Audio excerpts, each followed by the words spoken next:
In a defining moment of civil unrest and opposition, a close ally of the late Alexei Navalny has called upon the Russian public to take to the streets in vast numbers to honor the memory of the outspoken critic of President Vladimir Putin.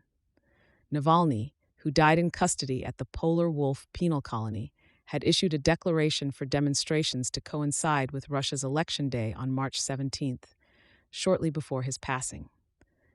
In the lead up to the election, where President Putin is anticipated to secure another 6-year tenure, Navalny's spokeswoman, Kira Yarmish, has raised concerns over the challenges faced in organizing a memorial service.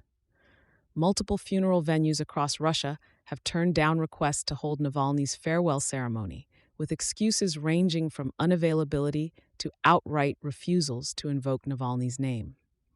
The push for a public gathering is seen as a direct response to Navalny's last political request, with his associate Leonid Volkov emphasizing the dual nature of the proposed demonstrations.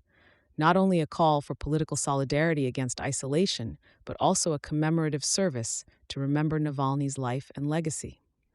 Volkov has called on Russian citizens to overcome intimidation and possible detentions to fulfill the last will of Alexei Navalny.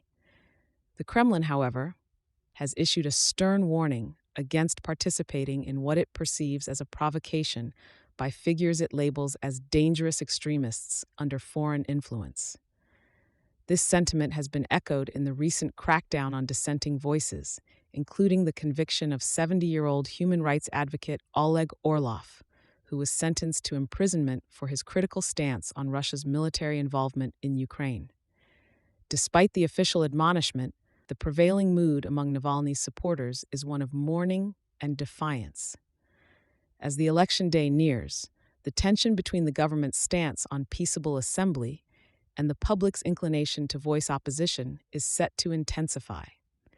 This latest development comes against the backdrop of a country at grips with foreign policy concerns, internal control over the political narrative, and the reverberations of international sanctions. As the echoes of dissent rise from within Russia, the days leading up to the election are crucial in shaping not just the political landscape, but the societal fabric of a nation caught between grief and the struggle for reform.